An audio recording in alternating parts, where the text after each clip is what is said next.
नमस्कार, मैं कोनिका दास और आप देख रहे हैं आई न्यूज के न्यूज बुलेटिन में आपका स्वागत है। नजर डालते अब तक की सुर्खियों पर। केंद्र की भाजपा सरकार के गलत निर्णयों के कारण देश में लगातार बढ़ रही महंगाई के विरोध में दिनांक 7 मई गुरुवार को पूर्वाह्न 11 बजे से जिले के गोकुलपुर स्थित पेट्रोल पंप समीप बाजार समिति में एक दिवसीय धरना प्रदर्शन कार्यक्रम आयोजित किया गया। इस कार्यक्रम में महेशपुर विधानसभा से केंद्रीय समिति सदस्य उपासना मरांडी जी शामिल हुईं।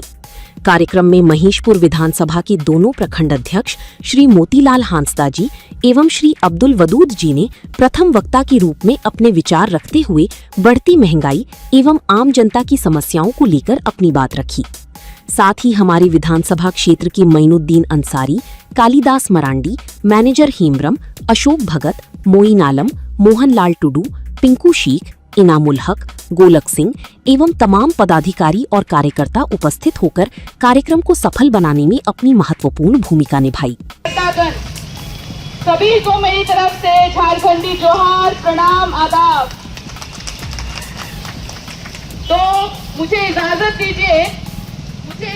दीजिए कुछ साल पहले आपको ले चलती। ज्यादा नहीं, 12 साल पहले 2014 के वर्ष को याद दिलाना चाहती हूँ, जिस समय हमारे प्रधानमंत्री, बहुत ही माननीय आदरणीय प्रधानमंत्री श्री नरेंद्र मोदी जी ने कहा, जैसे सभी को याद है, अच्छे दिन। तो वो अच्छे दिन तो अभी थोड़ा बदलाव कर दिया गया। अब हो गए महंगे दिन, वो भी पैसे कमाने का ना तो कोई सोर्स दिया गया। 2 लाख नौकरियां प्रति वर्ष का वादा करके पता नहीं कहां गुम हो गए वो नौकरी, पता नहीं वो कहां गुम हो गए वो अच्छे दिन। जब 400 रुपए में डीजल गैस सिलेंडर मिल रहा था, वो अच्छे दिन नहीं थे। तो लीजिए, आप 1000 रुपए में अपने गैस सिलेंडर भरिए।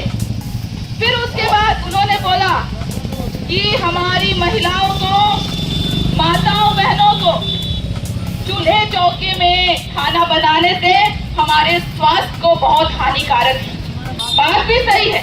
अगर हमारी माताएं बहने गांव में जाएंगे, हम लोग गांव में रहते हैं, देखते हैं हमारी माताएं बहनें जब चूल्हे पे और लकड़ी पे और कोयले पे खाना बनाएंगी, वो प्रदूषित हवा को अंदर लेंगी, निश्चित ही उनका स्वास्थ्य बिगड़ना निश्चित है।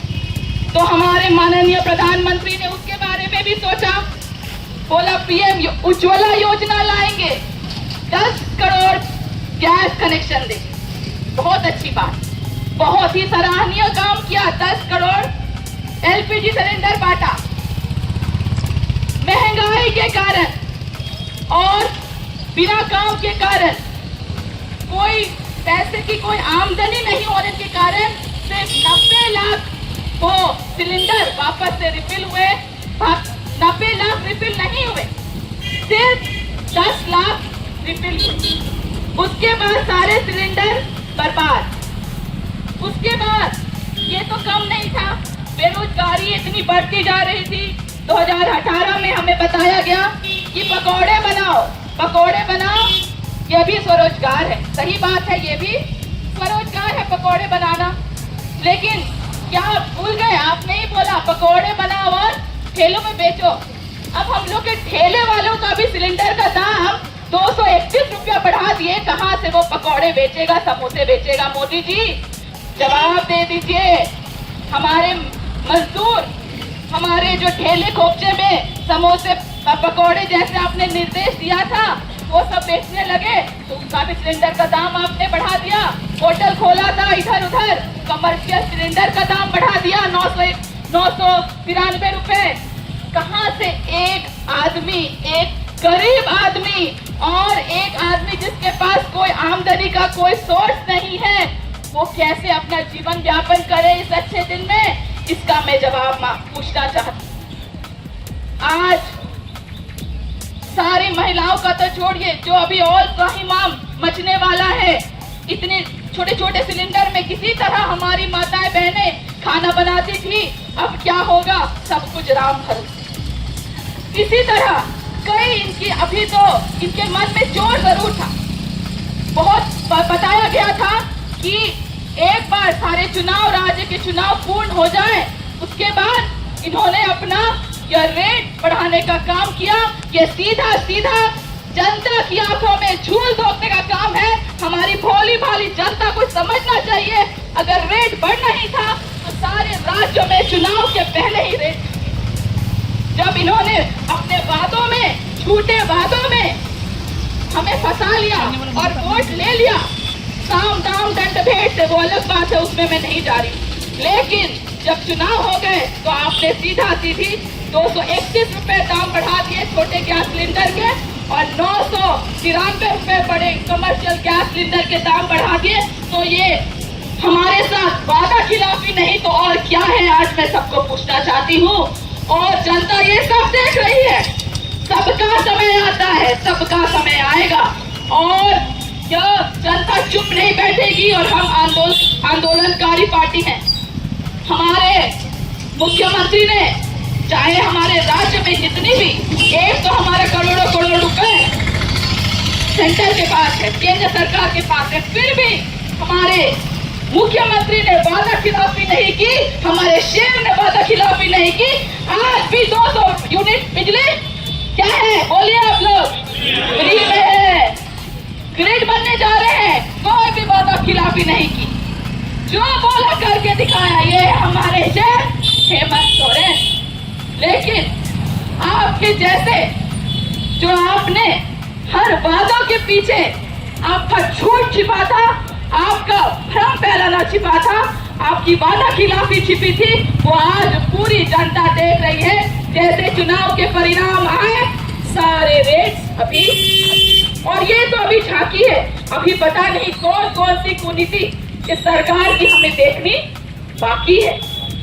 और मैं कहना चाहती हूँ, ज्यादा वक्त नहीं है, हम लोग झारखंड मुक्ति मोर्चा चुप नहीं बैठने वाले। हम जमीन से जुड़े लोग हैं, जमीनों, गरीबों के लिए, दबे कुचले लोगों के लिए, अल्पसंख्यक के लिए, जो भी हमारे मजदूर वर्ग के लोग हैं, उनके लिए हम लोग आवाज उठाएंगे।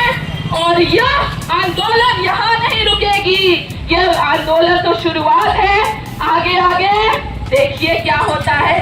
रांची भी पहुंचेंगे और दिल्ली भी पहुंचेंगे। और मैं कहना चाहती हूँ, एक शेर के साथ अपने वक्तव्यों को यहाँ अंत करूंगी कि उनके मुस्कान और उनके वादों में एक अदा थी। फिर से बोलिए, क्या हुआ, आप लोग का सब एनर्जी डाउन हो गया क्या? उनके मुस्कान और उनके वादे में तो एक अदा थी, लेकिन हम भी उसे सच समझ बैठे। हम भी कैसे, वो शब्द तो मैं नहीं बोलूंगी, हम लोगों ने झूठे सरकार को पहचानने की जरूरत है। और ये पार्टी गरीबों के साथ, दबों कुचलों के साथ, निम्न आय वर्ग के लोगों के साथ, मध्यम आय वर्ग के लोगों के साथ, जिसका लगातार प्रताड़ना की जा रही है, जिसको शोषित किया जा रहा है, दबाया जा रहा है, उनके साथ ये पार्टी मजबूती के साथ खड़ी है और खड़ी रहेंगे। और इस आंदोलन को हम लोग सड़क से लेकर सदन तक पहुंचाने का काम करेंगे। आज हमारी ललकार है, झारखंड मुक्ति मोर्चा की ललकार है, हम शेर के जवान हैं, शेर जैसा लड़ेंगे। बस यही कुछ बातों के साथ मैं अपने बातों को यहाँ पर अंत करती हूँ। सभी को बहुत बहुत धन्यवाद। जय झारखंड, वीर शिबू अमर रहे, हेमंत सोरेन जिंदाबाद, जय झारखंड, धन्यवाद।